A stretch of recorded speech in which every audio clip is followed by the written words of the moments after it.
Sorry. Okay. Our next presentation is going to be by Dr. Bonny Norton, and those of you who are familiar, there may be many of you who are familiar with her, especially those of you who are involved in the Global Reading or Book Alliance. Dr. Norton is going to present on her work on African storybooks, and she's in British Columbia. Okay, good morning, everybody. Good morning. I hope you can hear me. Thank you. Thank you very much for that introduction, Patience. I am indeed in Vancouver at the moment. I've been listening to the presentations that you've made, and I very much look forward to taking part in this conversation. I have been a professor in this department of language and literacy education since 1996, and have been active in the African Storybook, which is, for many of you may already know, which is focused on providing open access resources to children across the African continent. At UBC, we have also been involved in developing an extension of the African Storybook that can be utilized in countries beyond the African continent. And I'm going to help you to navigate the resources that we've developed that we hope might be helpful to you. I'm going to share a screen, and I hope that this will come up, and I hope that this is clear to you here. What we have in front of us is the African Storybook, and what you'll see with the African Storybook, which is a free and open access resource, is that we have over 1,000 storybooks in over 170 languages in the African content, which have been translated into over 5,000 stories. We were talking earlier about, Lydia was talking earlier about math and science, and you might be interested in the collection of storybooks we have on primary mathematics. And this is a wonderful collection of stories that connect for children. Now, the African Storybook is focused on mother tongue maintenance and the recognition of mother tongue in learning. But what this panel is interested in particular, is upper primary. And when you move to upper primary, as Patience says, we have to consider multiple languages. So the extension that the team and I at UBC have developed is what we've called the Global Storybooks Portal. And what we've done in this Global Storybooks is that we've translated the stories, 40 stories from the African Storybook, into multiple languages beyond the African context, as well as others within the African context. And we've customized the languages for particular countries. Because one of the things that we appreciate is that curriculum development tends to be country specific, and that teachers need to respect, in a sense, the policies and procedures of their particular countries. So I'm going to scroll down and show you the range of countries that we've been working with, from Bangladesh, Brazil, Denmark, Ghana, Greece, Haiti, Hong Kong, Jamaica, Kenya, Liberia, and so forth. And by way of illustration, I'm going to take you to Storybox Kenya. We've just had a wonderful presentation from Lydia Kiramba on Kenya. So I'm going to take you to our Storybox Kenya site to show you some of the tools that we've developed that will help children transition from the mother tongue into languages of wider communication. So what you see here is 40 stories that we've chosen from the African Storybook, and these are available in 5 levels, from simpler text to more complex texts. And in the Kenyan context, we are working with a dozen or so languages, and children can toggle between these languages in order to promote literacy. So let's look, for example, at the first text, I like to read. Now, what we see over here, because we use Creative Commons, is that we know from this first slide, we know who wrote the text, we know who illustrated the text, we know who is reading the text, we know what language it's in, we know what level it's in, and also this little image tells us that it is in fact available in audio. So audio is an important innovation in the project, because that is one way in which children will learn to read, write, speak, and listen. So let's just play through. We do, in fact, have an autoplay text, and it's a 34-second text. So I'm going to just play this through so that you can get a sense of how these devices work. I like to read. I like to read. Who can I read to? My sister is asleep. Who can I read to? My mother and grandmother are busy. Who can I read to? My father and grandfather are busy. Who can I read to? I can read to myself. Okay, well, so what you can see here is that you can see the text highlighted, you can hear the text, but also through a toggle feature here, you can toggle, in this particular case, between English and Swahili.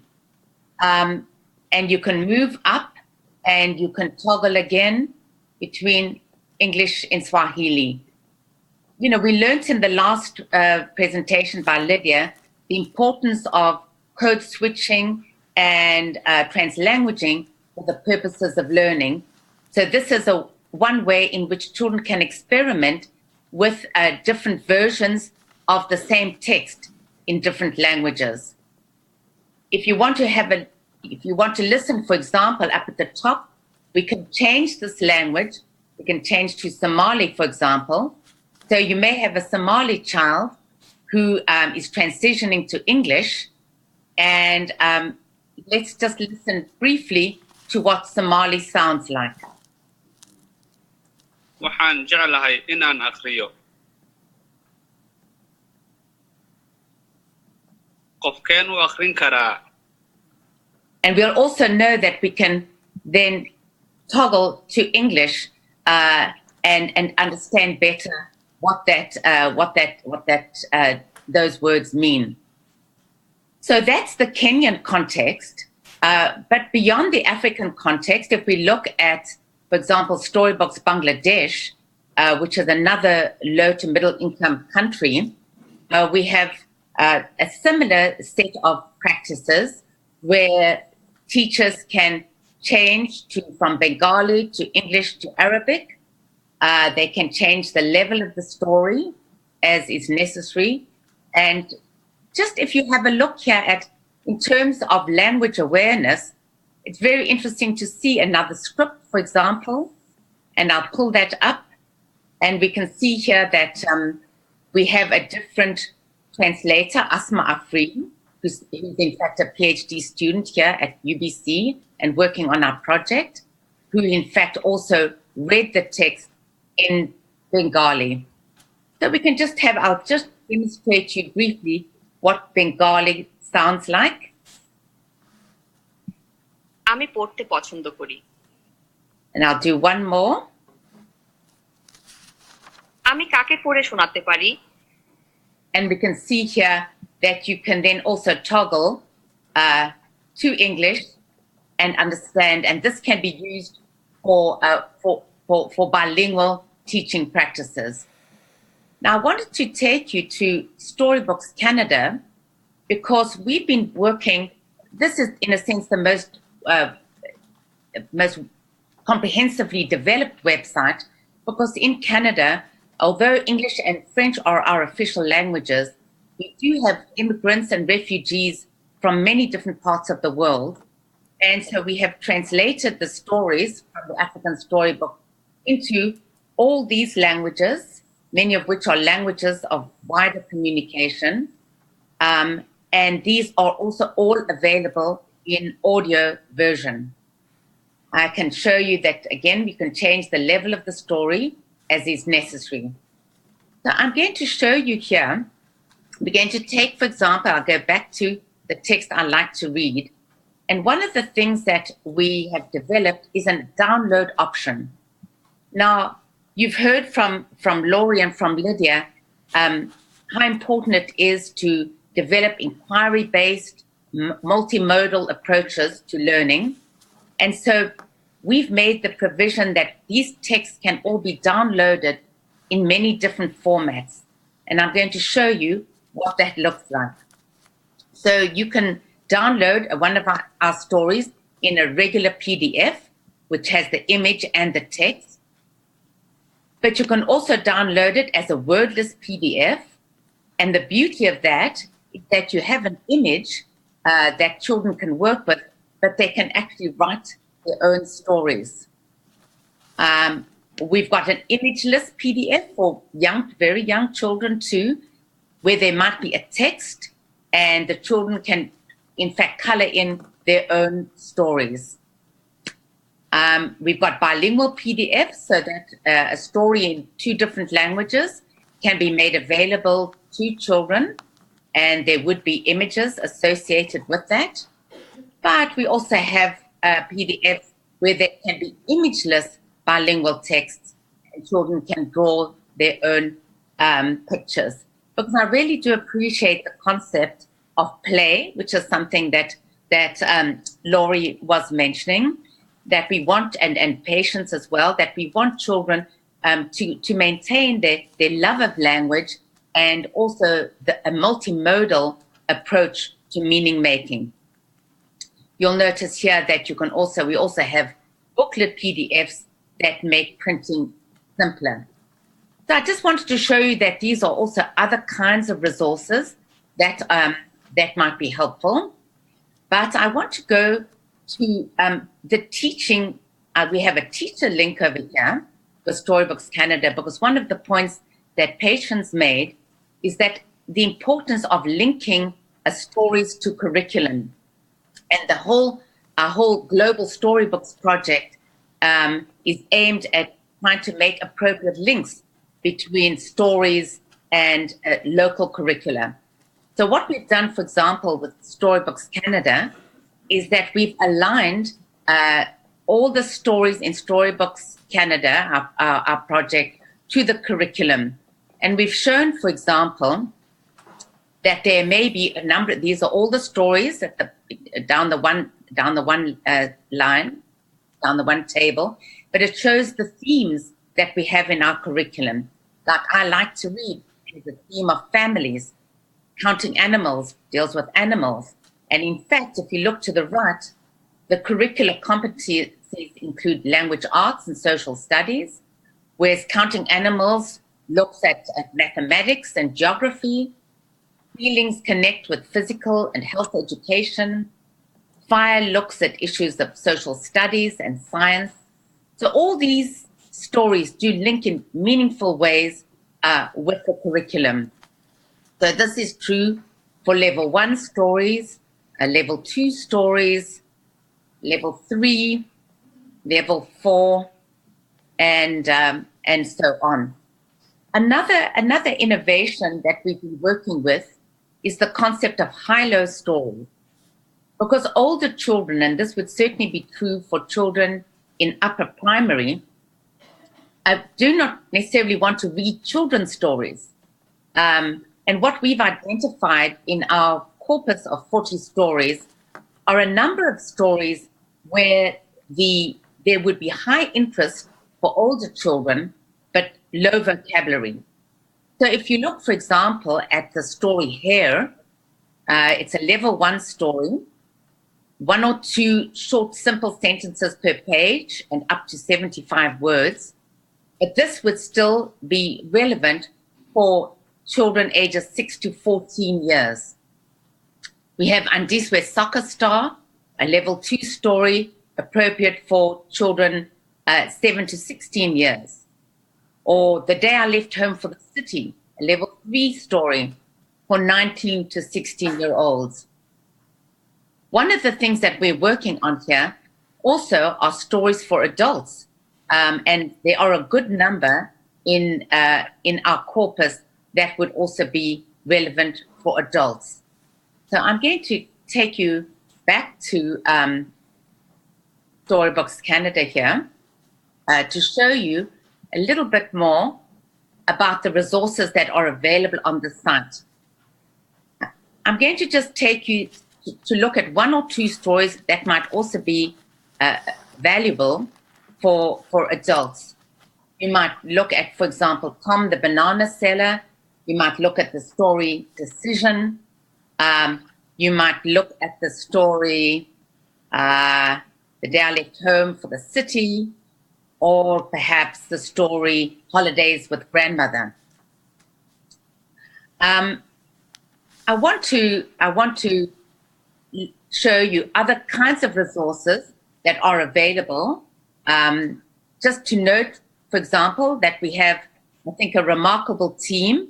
And I want to acknowledge the team that I'm working with at UBC, a diverse team of very active students and emerging scholars. And I also want to acknowledge the many different volunteers who work on our project. The resources that we have are also available. We have stories and work that has been made public for publications that shows the research that can be done with these stories. And you please feel free to scroll through these materials where there are articles, there are videos and other stories. And certainly do check out our teaching site. I'd like to return to our Global Storybooks portal because, let me just, I can pull it up over here. Because I'd like you to have a look and see what countries are represented here and which countries are not represented. Because we are trying to reach as wide a community as possible. We are calling for volunteers to help us to translate these stories into many other languages. If you do not see your language or your country represented, please let us know, because we have a translation app that we're going to share, we can share with you to make these translations simpler for you. Now, I know that our next speaker is going to talk about Rwanda. So I'd like to just show you that we do have, for example, our Storybox Rwanda. And just we have it over here. And you'll see that the languages that we're working with in Rwanda are Kinyarwanda, French, English, and Swahili. We do recognize that, in many parts of the world, and certainly in African contexts, resources are needed for teachers, for parents, and for children. And these can all be downloaded. You'll see if you simply Google, I hope some of you are going to do this, if you simply Google African Storybook or Storybooks Canada or Global Storybooks, you should be able to get access to all of these materials, and you should be able to utilize them in your classrooms and in the many contexts in which you work. So I do hope that you will spread the word, that you'll be excited by these resources, and that you will join, in a sense, the community of volunteers who are attempting to work with children and youth in every region of the world. So I want to thank Patience and RTI for giving me the opportunity to share my work and the work of the African Storybook. The organization in South Africa that has been very active in developing the African Storybook is SADI, and they've done a remarkable job of spreading free and open access stories to the African community, and we've worked with them at UBC to extend their influence not only in Africa but also in many other parts of the world. So thank you very much, Patience, and I look forward to further questions in the final session.